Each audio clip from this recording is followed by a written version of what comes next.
जय भोजपुरी रउआ लोग से एगो निहोरा बाकी लाल रंग के सब्सक्राइब बटन के दबा के भोजपुरी फैंस क्लब से जुड़ जाए जा और ये घंटी वाला बटन के दबा के भोजपुरी के सब जानकारी बिल्कुल फ्री में मोबाइल पे पाई जा।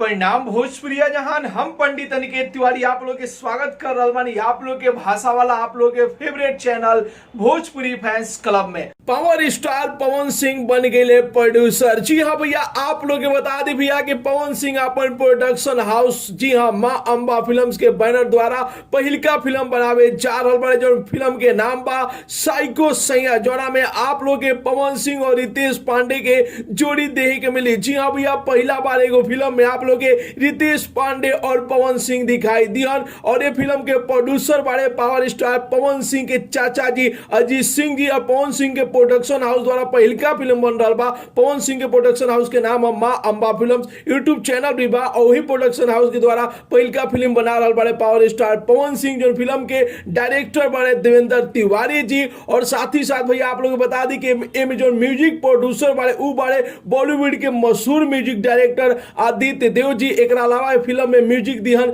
छोटे बाबा जी, जो कि म्यूजिक डायरेक्टर बड़े, म्यूजिक प्रोड्यूसर बड़े आदित्य देव जी। और डिम्पल सिंह भी आप लोग के दिखाई दिहन पावर स्टार पवन सिंह के फिल्म में, जो फिल्म के नाम बा साइको सैया। बहुत ही जबरदस्त फिल्म बा। ये फिल्म के बड़ा ही धूमधाम से मुंबई में मुहूर्त भइल, जहां के कई गो तस्वीर कई गो वीडियो आप लोग भोजपुरी फैंस क्लब के माध्यम से जो कि देख रहा बन जा। तो आप लोग भैया कमेंट बॉक्स में जाके पावर स्टार पवन सिंह के बधाई दी जा कि पहला बार कोशिश कर रहा बड़े अपना प्रोडक्शन हाउस में कोनो फिल्म बनावे के, तो फिल्म बढ़िया बने और आप लोग के दिल पर राज करे। तो आप लोग पावर स्टार पवन सिंह के बधाई दी जा। और साथ ही साथ आप लोग के पवन सिंह और रितेश पांडे के जोड़ी कैसा लागल, फिल्म के पोस्टर कैसा लागल, अपन राय जरूर ही कमेंट बॉक्स में बता सकता जा। तो मिलता नहीं भैया अगला वीडियो में एक नया न्यूज के साथ है। तब तक के लिए बाय बाय, टेक केयर, जय भोजपुरी।